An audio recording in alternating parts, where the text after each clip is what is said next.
Welcome to Affect Autism. We are back this week. Again, we cover the developmental individual differences relationship-based model of Dr. Stanley Greenspan. And we have with us a returning guest, Virginia Spielmann, who's an occupational therapist, currently working on her registration in Colorado. And she's associate director at the STAR Institute for Sensory Processing Disorder, a DIR expert training leader, consultant with ICDL, and she is here to talk about something that is of great meaning to me, which is cause and effect play, specifically, and more generally, parents who are concerned when they don't seem to see developmental progress in their child's play, their child with autism or developmental challenges. And we had a conversation in my Supporting Floortime Families group with ICDL. Virginia was a guest in that support group, and I brought this up. I said, I'm concerned because my son's been doing cause and effect play for 4 years, and he's moving through the developmental milestones, slowly but surely. He's working in the fourth functional emotional developmental capacity, and I'm waiting and waiting, just like I was, for him to get from 3 to 4. He's now fully in 4. I'm waiting for him to move forward into 5 with symbolic play and imaginary play. And is it ever going to come? And Virginia had some wonderful feedback for me. So I thought, this is great. Let's share that with the Affect Autism audience and talk about some of the developmental stages that our children go through around play. So welcome, Virginia. Welcome back.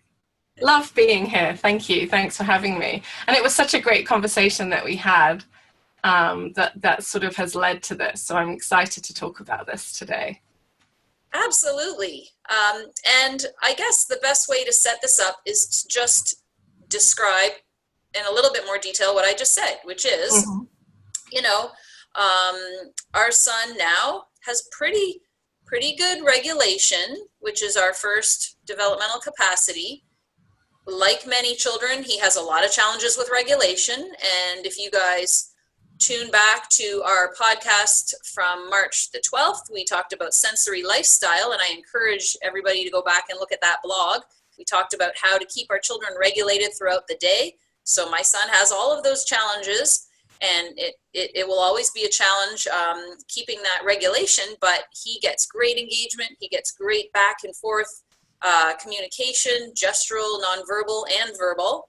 And he's working in that fourth developmental capacity now, where he has lots of back and forth exchanges, lots of circles of communication back and forth. He is socially problem solving. He's noticing his peers. He's starting to understand a little bit about what's going on with another person. What do I see when I see another child who's upset or happy or sad? So my concern was, why am I not yet seeing a lot of imaginary play?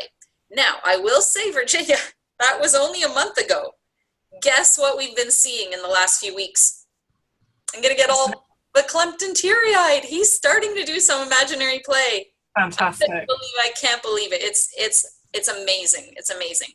So that's for another topic. But back on this topic, I was concerned. I said, he still loves to knock down toys. His latest thing is putting all the toys behind the bed. And let me just break and share my screen to a video that I can share with our viewers, if I can find it. Let's see if we can pull up a video. I have way too many windows open of what I'm talking about here. Oh boy, this is frustrating that I can't find it. Was it the video you showed me last time? It is. That was such a great video. You know what? I know what happened Here it is. Okay. And it was interesting because I think you can see he's beginning to do symbolic play in this video, right? Do I remember that correctly? Just the very, very beginnings of it? I don't remember that, but We'll I'm see. going to see here now if I can try this again. And it's just going to be like 10 seconds or so. Okay. Okay. Can you see my screen? I can. Okay, so this is our big bed in the basement, which eventually will be our son's bed. It's a bunk bed with a slide, and you can see a gazillion toys shoved behind there. Now, this part of the bed that we're looking through is supposed to be back against the wall, but my husband took it apart and moved it forward so that we can get back there to get all these toys. So let me just play this, you know, it's just 10 seconds. Look at all this stuff stuck way, way back. How in the world are we going to get all that stuff out? How in the world? A periscope. So he says, a periscope. So, Getting a bit symbolic. okay, explain what you mean. An object is representing something it isn't, you know, it does look like a periscope, but it isn't literally a periscope. So he's showing you there. I'm ready to start with the symbolic play. Okay, it is from his Paw Patrol tower where they have this periscope thing, and he's seen the episode. And okay, that's great. So, I love it. So I was concerned, you know, why is he just throwing things behind? And let me give you a few more examples. So one day we're getting ready for dinner after school, and my husband opens up a beer or cider or whatever it was, Strongbow, and puts it on the table and goes off to the washroom or something, and my son comes up to the table, and I'm in the kitchen, and I can see this happening in slow motion, and my panic, like, no. And I'm like, not, and he's slowly pushing the can, pushing, and then knocks it over the table, beer all over the floor. I was like, no. So the way I react to that is a whole other topic for a podcast, because actually that is going to be a podcast, because I had quite an interesting conversation with Maud LaRue about all the different ways to respond to that. But sticking on topic, which is so hard for me to do, it seems, today, he knocked the beer over. And what else does he do? My husband has coffee in the morning. He loves to put his little figurine toys and bloop, right into the coffee. Or we'll be at the restaurant and they give crayons. And we usually just say no, because he would just whip the crayons across the restaurant or at the next person's table, or he likes to break them in half, or roll them along, or stick them into things and drop them in the water. And now he's interested in spelling, so he wants us to write the names of words. So we've been using crayons again, but every now and then, bloop, there it goes into the water. So things like this can be a real pain in the butt, because especially if you're out in public and he's knocking things over, or if you're at somebody's house and he spills over their drink. And when I saw him playing behind the bed like that, I thought, this is not really functional to just throw a million things behind the bed, and it's so hard to get all these toys out. I guess this is where you can come in and describe things, because and you can let me know when to show a video I have queued up from about 4 or 5 years ago. Okay. Of doing cause and effect play, so you can let me know. Yeah, I mean, there's so many things. There's so many thoughts I have as I hear you describing his play. And I'm going to just try and not lose them. So I'm making some scribbles so that we can try and cover everything. I mean, one of the things that you said is that it doesn't feel functional. And what you're describing to me is a little scientist who is exploring his world with, he's using experiments, and he's looking for the outcomes, and he's recording his data. And so that in itself is very, very functional. This is that, you know, if you think about, he's exploring the properties of objects. So he's really thinking about, something liquid changes if, and you this solid can, I tip it off the edge of the thing, and then liquid comes out, and look at what happens. And when I put the figure in the coffee, there's different properties to objects and things. He's exploring about volume, so he's getting ready for some numeracy and pre-numeracy skills. He's learning about visual spatial relationships. So that's not just feeding into his pre-academics, but it's also feeding into his motor planning ability, because when you're learning about object properties, you're learning about all the possibilities that the environment affords you in movement and in play and in responding to things, making a plan. So that very first piece of making a plan, where you look around you and you can see that there's 50 different things you could do with that chair or with that can of drink, or so he's getting some pre-academics in, he's getting some what we call object affordances in, he's getting some visual spatial in, so that when he's moving his body around, he can understand depth and spatial relationships, and this many things will fit in here, mass. I can fit my body inside this space. I can fit this. When I put this man in the liquid moves up. Such great experimentation, and really fun to hear about your little scientist, mostly because I don't have to clean up the can of drink that's on the floor, right?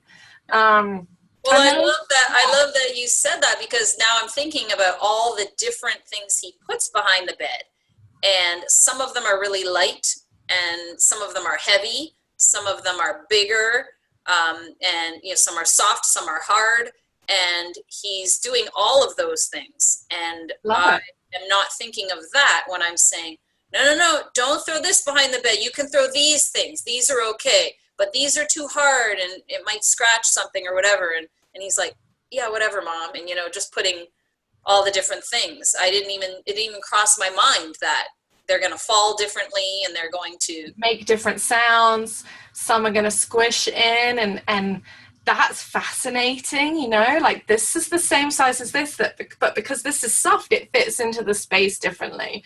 And because this is hard, maybe it doesn't, or it gets stuck, or, so I wonder, wow, I wonder what would happen if we dropped these things behind the bed. I wonder what would happen if you brought him some toys and you had the idea, I just would be fascinated to see if he'd be like, wow, let's do this experiment.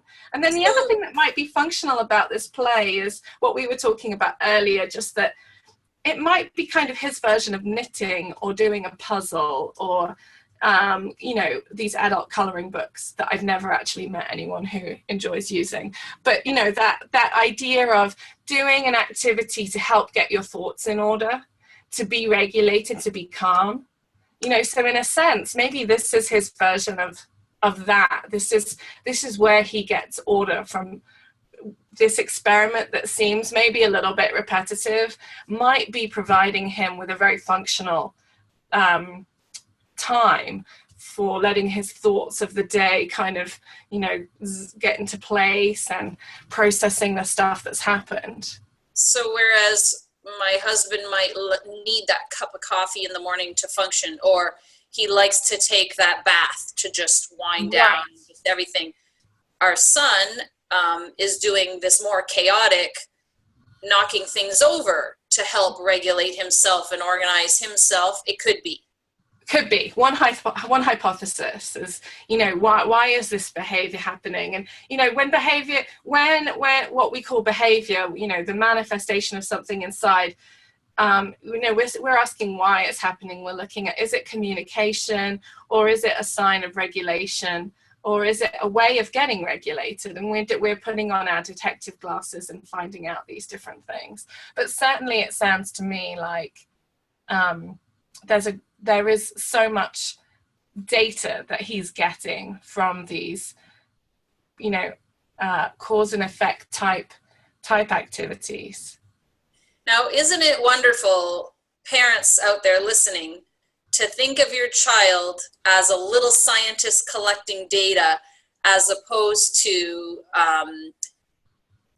nuisance behavior, making a mess. Because that really is about changing our expectations, like we talked about in the sensory lifestyle podcast we did a few weeks ago. It really is about changing our expectations and really what we talk about in Floortime, attuning to the moment, staying in the moment, attuning to the child, and really letting go of our expectations and what we think should happen in our direction, and really seeing what's happening in the moment. And look at what my child's doing. What is the reason he's doing it? What is he getting out of it? As opposed to our preconceived notions that this is a dysfunctional behavior, it's making a mess, who's going to clean it up, worrying about every possible other thing, and really just taking a step back and like, oh, look at that little scientist in action. Yeah, and then maybe you can get the baby bath that you don't use anymore, put it next to the kitchen counter and knock drinks off and see what happens. You know, maybe there's a way of saying, I love that experiment, but let's do it without ruining the house. Yeah, you know, and I'm glad you brought that up again, because you mentioned that before about why don't you start bringing him toys, like try this toy, throw behind the bed. And this is really about making it into a Floortime interactive play session with your child. So forgetting about I like things neat and tidy and I can't stand this not being in its place. You know what? Let that all go. Be in the moment with your child. And I love that. Like, oh my goodness, I think we're going to try that. Put the big container out in front. Let's knock over all the drinks, except maybe not the glass containers. Right. Let's find all the plastic different lids on the drink and see how. And that's really about joining, isn't it? It's about saying, I see you. You have great ideas and I recognize that and I see you. Let you teach me something right now. Let's learn about the world together. And then you get to hit so many of the capacities at once, but you get lovely capacity, you get lovely engagement and just joining.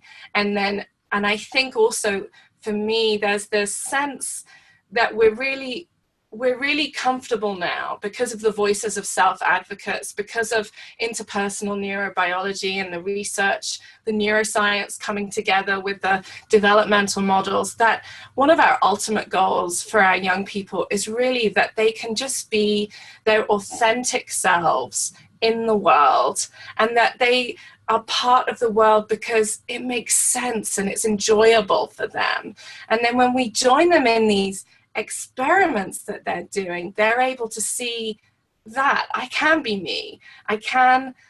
We can have fun together. This is worth a little bit of extra effort because the joy far outweighs the challenge of explaining to mom, don't knock it this way, knock it that way, and those different things. And so for me, that joining piece can be really challenging as a parent, but is super worthwhile, and it feeds directly into that.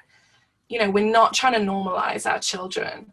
We're trying to help them be their authentic selves. And that shift that's happening recently, and it just resonates with this way of supporting our young people. And I really like that term too, because we've talked about DIR Floortime being about bringing out your child's highest potential. Mm-hmm. And we're sort of reframing that now, because self-advocates are saying, what's the highest potential? Mm-hmm. Who's defining that highest potential? Are you defining it? Are you trying to bring them to a norm? And no, that's not what we mean. And I love the way you say, bring out their authentic selves and let my child be who he is, which is right. A little mover and a shaker who's stirring up trouble in the eyes of, the stereotypical disciplining type parent. He's going to stir up trouble all day long. And if you're going to constantly be worried about that, you're just going to be forcing discipline and compliance till you're blue in the face.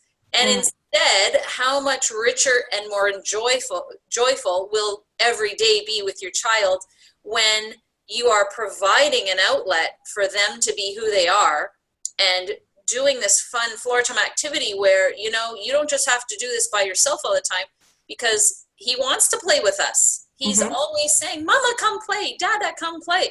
So he'll get to do this with us in an interactive way, in a floor time play way, and then maybe he would be less likely to do things like spill dad's beer on the floor, because he knows, well, let's do it the way we did it yesterday, and he might request that game again. And usually we say, oh, that's a new game, and then he says, I want to play the such and such game, that whatever we've named it. Nice, I like it. Just really providing those opportunities. Yeah. And also helping him see that there's a time and a place. You know, I'm not going to knock my friend's drink over, or my dad's drink over, my playmate's drink over, because I can find a way of doing this, in fact, that's even more enjoyable, and helping him to express and execute his ideas with as little effort as possible, so that all of that energy and all of those resources can go more towards the engagement and the connection piece, and then everyone's more satisfied. Yeah, and I mean, he still has a lot of challenges with impulsivity, and that will come as development happens, and we've already seen such an improvement. So the one point I really liked that you had brought up when we first discussed this in the online support group a month or two ago, that I wanted to bring to the listeners, was that a few years ago, we would be somewhere and he would literally just knock down the cups, or in a restaurant, he would knock over someone's water or coffee, and it'd be frustrating, it'd be inappropriate. And now we're seeing that, moving it slowly, checking what mama's seeing, like checking in with me, and then knocking it over. So it's a lot less impulsive.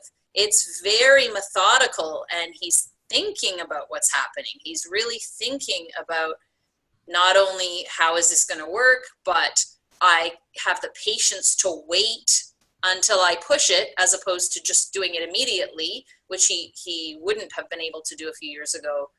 And even similarly, his cause and effect play that used to be very impulsive and with objects has moved to people. So about a year or so ago, he was starting to really be interested in emotional reactions of other people. So he would hit his dad, and he would see my husband happens to be clumsy, so he bumps into things or whatever and says, ow, and he thinks that's hilarious. Our little guy laughs, dada bumps. So then he tries to hit him because he wants to see that ow, and he doesn't understand that it's inappropriate to hit. So, you know, of course, we try the discipline thing, like, no, we don't hit people. And so then what does he do next time? No, don't hit. No, don't hit. So he just repeats what you're not supposed to do, but he can't stop himself from doing it. And then we started to hear at school that he was, you know, hitting the friends or stomping on people's feet, and he wants to see them go, ow, or watch them cry. And it's not malicious. It's completely innocent. And his intents, that's why I don't like the whole discipline thing about it. You certainly can't let him go around hitting people, but understanding that his intent is not to be malicious and hurt people, but he's really looking for that cause and effect with people now, as opposed to objects. So that was a step forward as well. Yeah, and I think we talked about that idea that cause and effect, although it's something that sort of starts very early in the first 6 months, maybe around 6 months of life, that there's a development of cause and effect activities that takes place. And you're describing now how it goes into the social domain.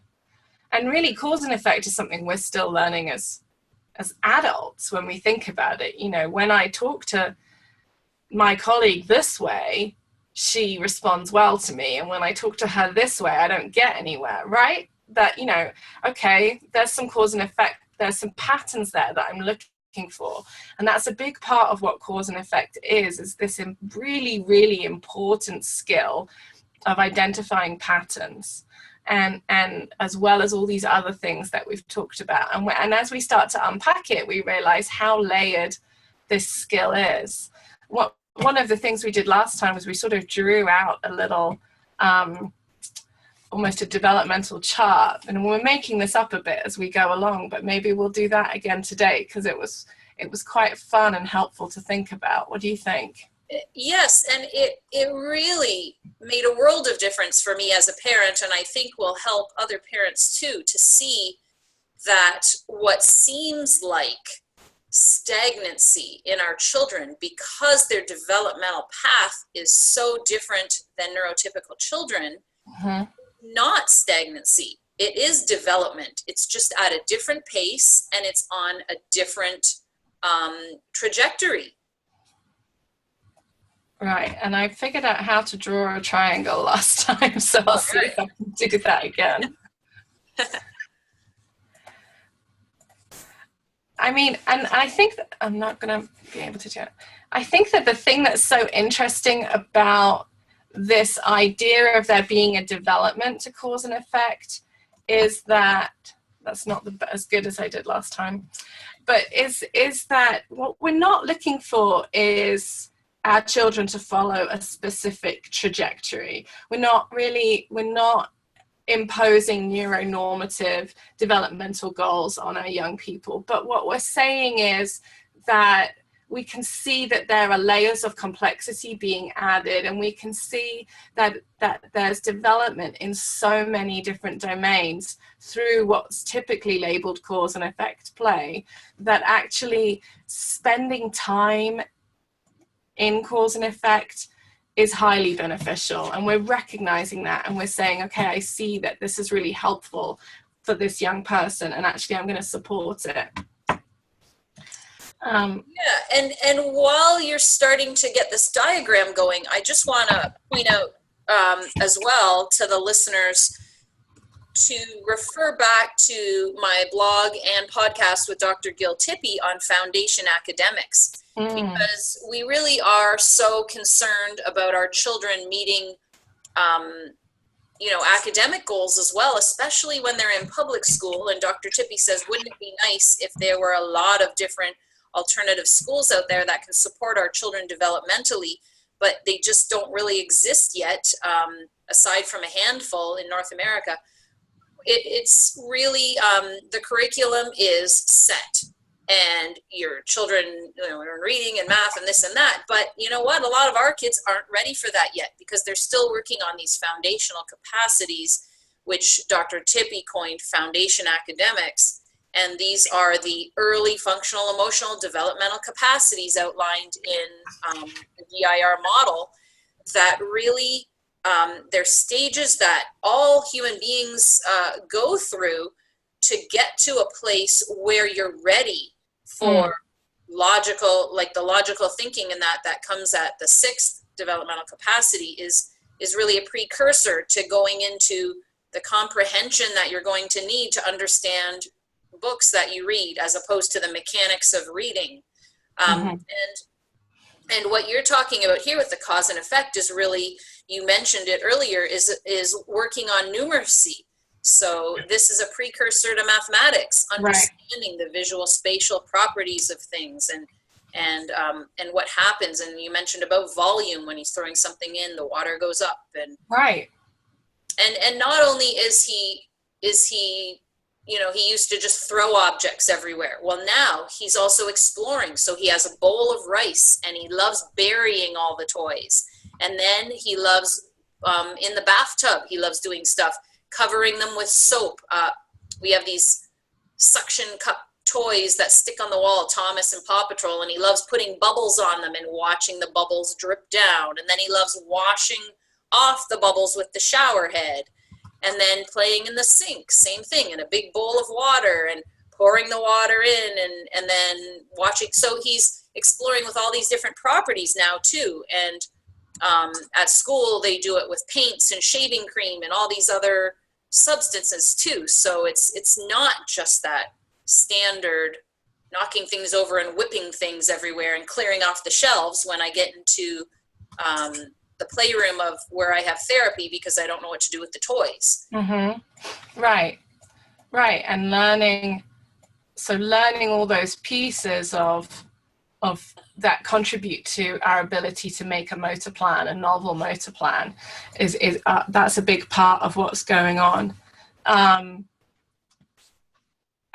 so I'm just thinking as you're talking about the sort of the way that cause and effect goes. Can you see the whiteboard? Yes. Great. So, what we classically refer to as cause and effect is this first one here. I drop it and my parents give it back to me, right? The child dropping things off the high chair or whatever. But actually, when we think about what's happening, there's all these different sensory properties to what's happening, and there's a social piece that's hilarious. My parents give it back to me 100 times. And then they tried to tell me to stop, but how could I possibly stop? Because it's so fun and I'm getting so much information.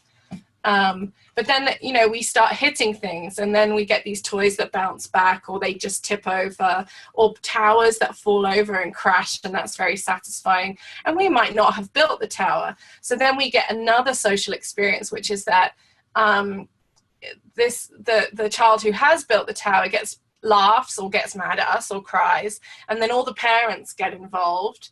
That's very powerful. I might try that again. I managed to get the whole room to stop, and I'm not quite sure what's going on here, so I'm going to do that a few times because I'm a scientist. I'm going to test my hypothesis.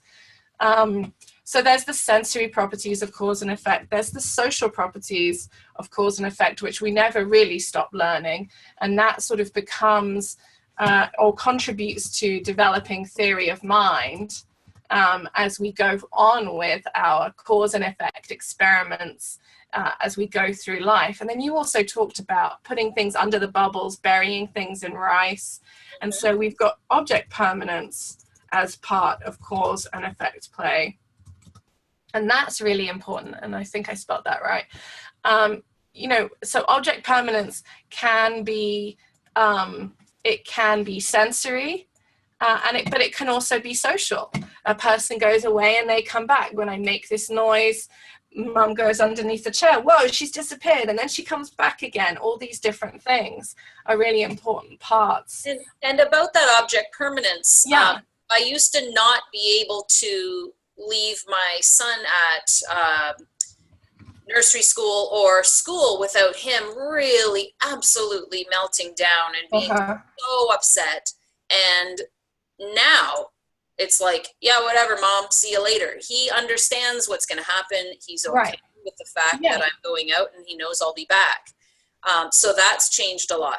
And the other thing that I wanted to say about that is Dr. Tippy says that hide and seek is the best game ever invented, because it really works on this, and you can do it through different stages, because you can be playing hide and seek where you're just hiding behind your hands, and then you can hide behind the couch 2 feet away, and then you can hide behind the wall 4 feet away, and then you can actually go in a different room and behind a door.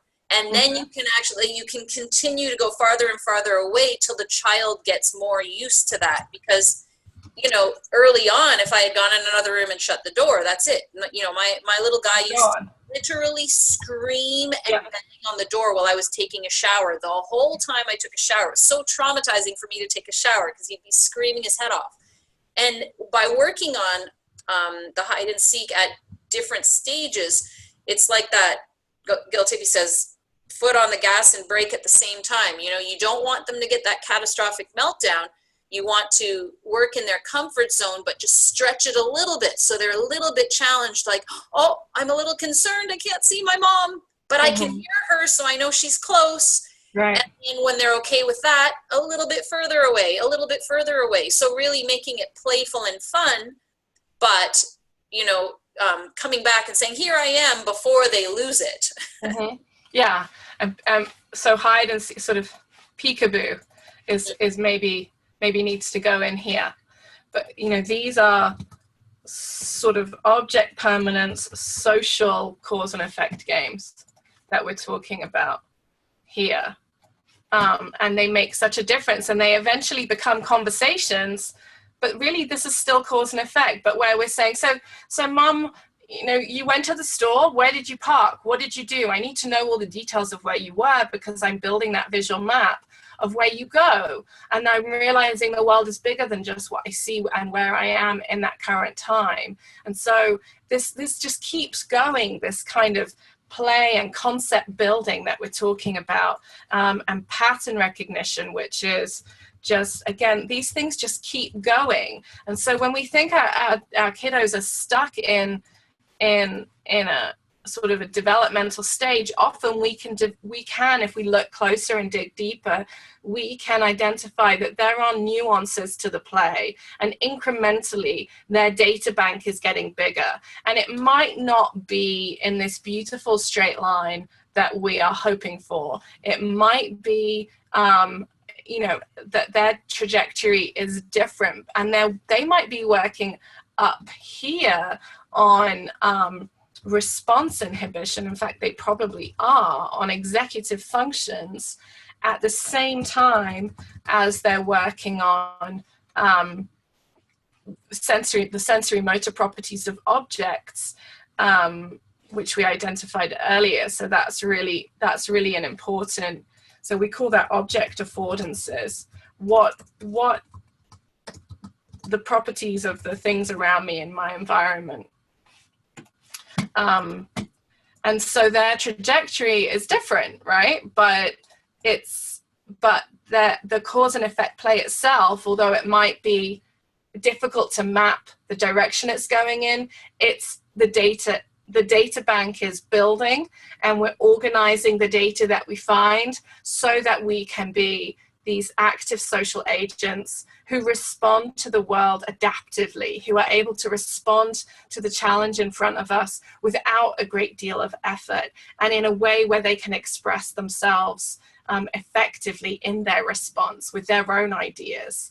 And that kind of sense of self-agency is what we're really hoping to develop. And I just see that as we have this conversation about how cause and effect play develops, and how the benefits of all the different ways that we can engage in this type of play. So you said something that made me think of a child that I know whose mother would love to hear your thoughts on this.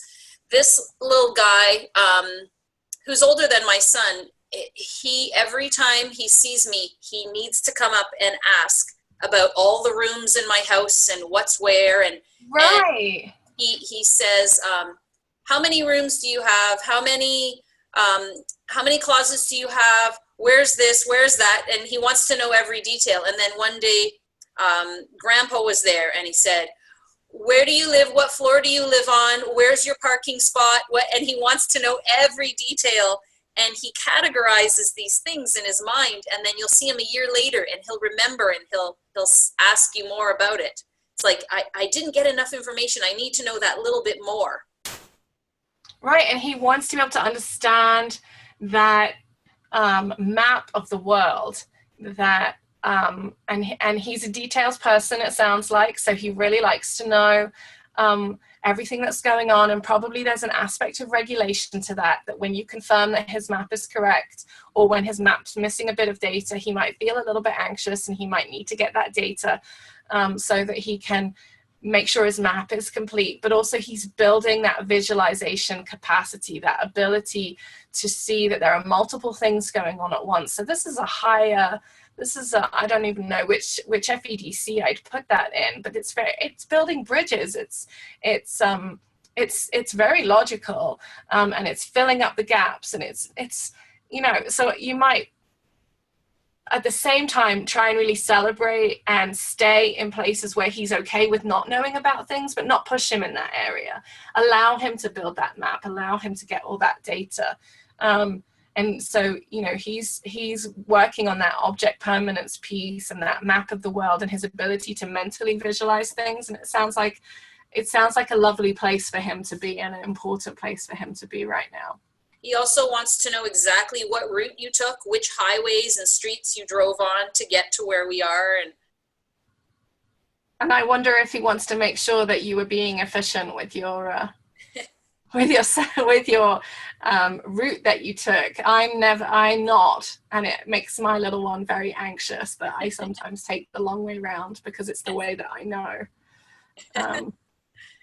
But these are, these are great things for him to be exploring and thinking about, and then thinking about how other people, for example, I'm taking myself for an example, I might take a route that doesn't make a lot of sense to him, but because it helps me feel calm, because I'm familiar with that route and I'm not very good with learning new directions. And then you start developing theory of mind, when really what you're talking about is whether you turned right or left.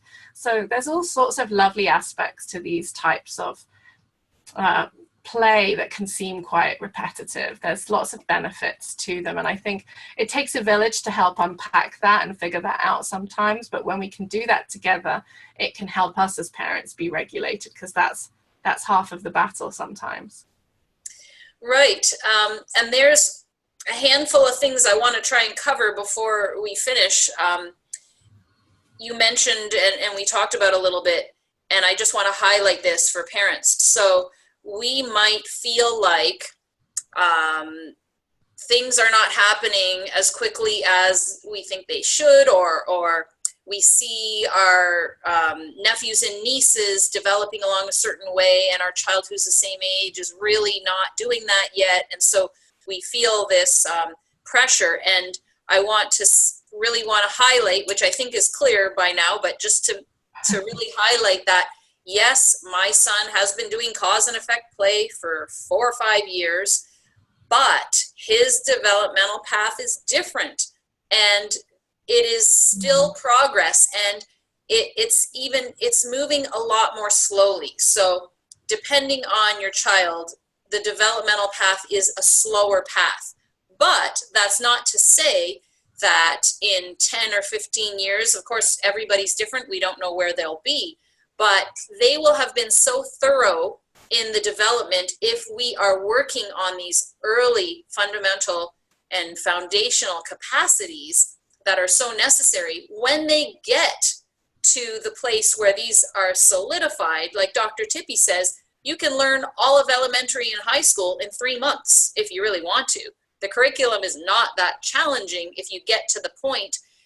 Don't worry about the fact that they're 2 years, 4 years, 8 years behind academically, because if you work on these foundational capacities, they're going to get to a place where they will be able to understand the academics when you the get academics will come often. I often think about a giraffe versus a human baby. So bear with me for a second, but a giraffe is born and hits those gross motor milestones pretty quickly. They're walking before you blink your eyes, and they are functioning as part of the herd very early on. They're not helpless. Then they don't, they learn the way that their tribe communicates really quickly, all of these things. But if that's what quick development is about, it's about becoming a competent giraffe, then that's not really what we want for our kids. We want competent humans. And Einstein took ages to lay down those basic milestones, and we rush our kids, but we want them to be well-functioning humans. We're not looking for giraffes. And I know it sounds really silly, but just being comfortable with the fact that humans take time, and in a neurodiverse world, different humans take different lengths of time. But when those pieces are in place and they're able to joyfully experience and understand the world, that the level of sophistication that our fellow humans are capable of achieving is incredible, and it's world changing. It can be earth shattering, and we're not looking for little giraffes that just follow in a herd. We're looking for those people that really authentically reach their full potential, right, and are able to make that contribution that they want to make, because they're able to access all that wonderful real estate in the frontal lobe, and think abstractly about the world, and what needs to be improved, and so on. And so I sort of bring it back down to what are we looking for? Are we looking for giraffes, or are we looking for these human beings that change the world? And then sometimes that just helps us to take a deep breath and go, yeah, you know what, this is taking a while, but let's see where we go with this. Right. Yeah, absolutely. Are you okay to stop sharing just for a second so I can share one little clip here, and then I really want to bring it forward to close up here. You're covering some of those things you have listed at the top. So now here will be the challenge again of me finding the thing that I want to share. Where is it? I see it here.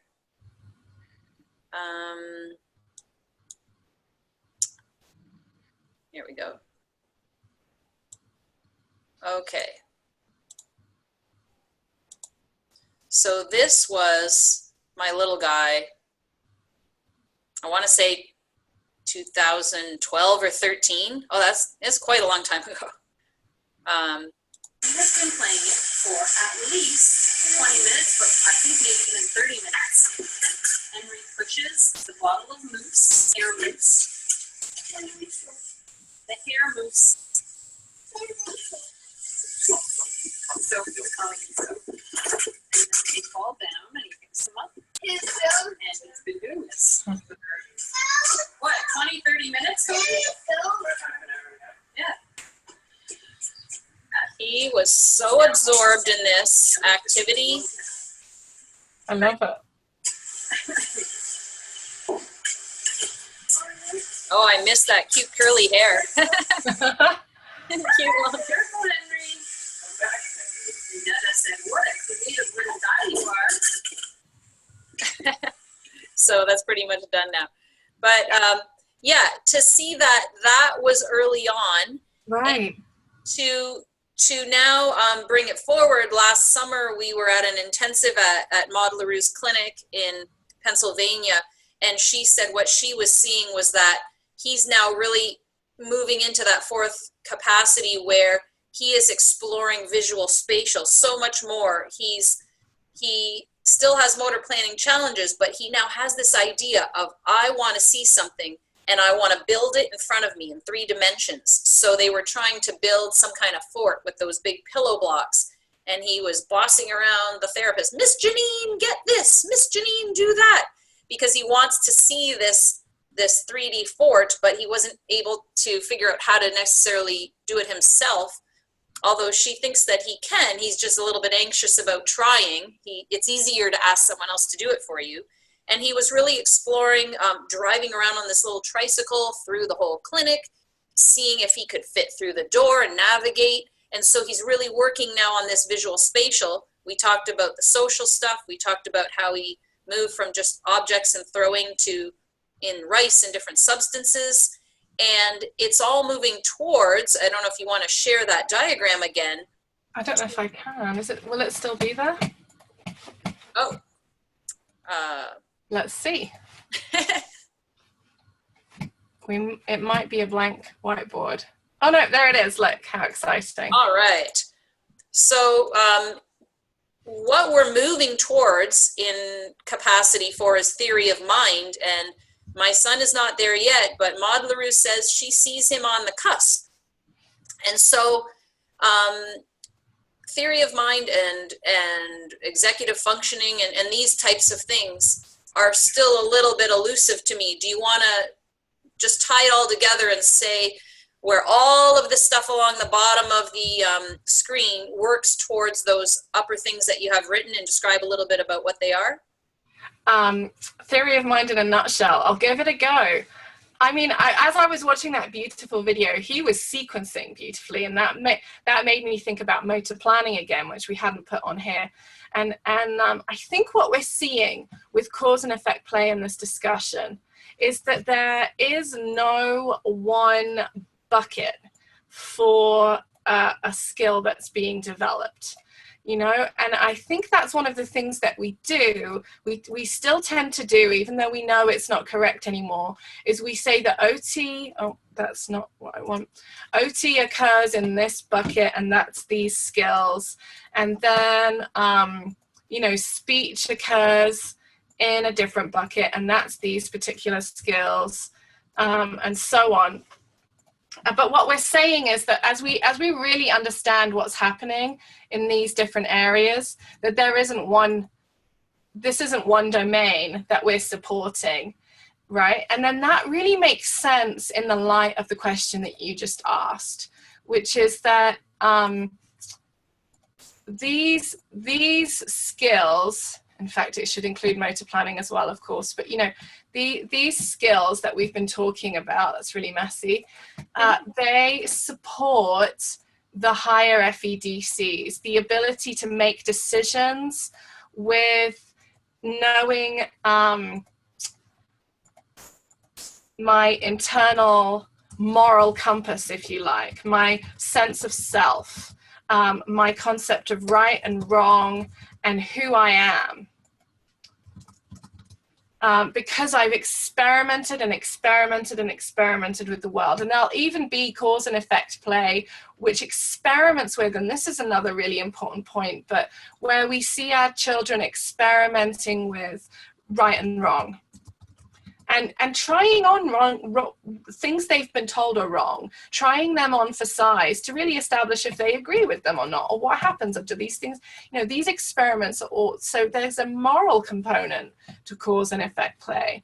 And so this leads towards, I'm going to put a nicer arrow there, the ability to make decisions, to have our own sense of right and wrong, and then understanding that when I do something to someone else, they have an experience that's different to my own. They might not enjoy it in the same way as me. It might even remind them of something else. It might make them feel anxious. They might love it and think I'm hilariously funny, but they have a different experience to my own. And I'm starting to develop the theory of mind, that my mind is separate from your mind, is separate from your mind. And then even I can think about multiple people at once. And multiple causative factors at once.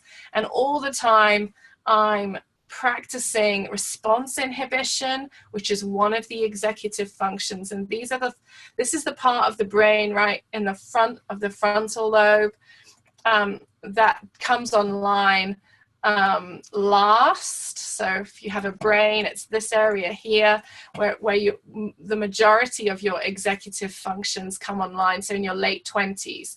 But we start actually practicing executive function skills with the beginning of our ability to move our body, so right at the beginning of cause and effect play. And impulse control or response inhibition is one of those pieces, and that's a whole nother podcast probably to go into executive function into much more detail. But you can see how staying down here is so important, beneficial, multifaceted and nuanced for development up here that is robust. And when we understand that other people have experiences and we know who we are, like you said, the academic stuff is going to come, and it's going to come pretty quickly in some cases.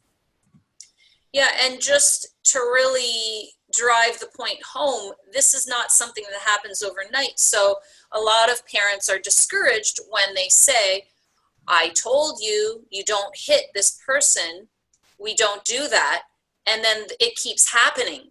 It might be that it takes that child a year to learn why, because that theory of mind isn't something you just teach and then you know it. That's not how development works, and we're not doing a teach a skill, check it off, teach a skill, check it off. These are things that the child is working on, and by playing for 4 or 5 years in cause and effect, like my son has, he's exploring all of these things that will eventually lead to that. But it's not going to be that one day, boom, a light bulb goes on, and all of a sudden he understands what theory of mind is. It's developing slowly. He's starting to understand that this child gets upset when I knock their snack over at snack time, but he's still done that for the last few months, but he's doing it less frequently. And now he's very concerned after it happens about his friend who's crying for the next half hour. He's really showing concern. So it's developing slowly, slowly, slowly. And I think that's so important, because we tend to be such a disciplinary society that the parents assume that if I told you not to do that, that you have to listen. And if you don't, there's something wrong with you. Right. And I think what we really want is children who listen because they understand why you're saying it, not because they robotically follow instructions. Absolutely. Although a lot of people would seem to like that, but it's just not the Hopefully way. not when they really thought about it. Right. It's not how human beings work. And we certainly want our children to understand all of these things and have the patience. Patience is a big thing with some of these behaviors. But I Right. think understanding this, and I thank you so much for bringing this to us today, because I think it'll help a lot of parents out there understand and have more compassion for what their children are going through and why they're doing the things they do. And then getting us excited that we can help them through this process and join them in this process and play and have fun. And maybe we'll do a couple of floor time sessions demonstrating this and get your feedback in the future or something. Fun. Well, it's always fun to talk to you. I really enjoyed our conversation today. Yeah, absolutely. Me too. And if the listeners out there enjoyed it too, please go to affectautism.com and click on the blog with Virginia Spielmann and about cause and effect. And I will write up a summary of this and link to some of these things that we've talked about. And you can replay the podcast, et cetera, and find links to some of the other blogs that I've done with other people talking about different aspects of all of this. So thank you so much, Virginia. Thank you. And until next week, here's to affecting autism.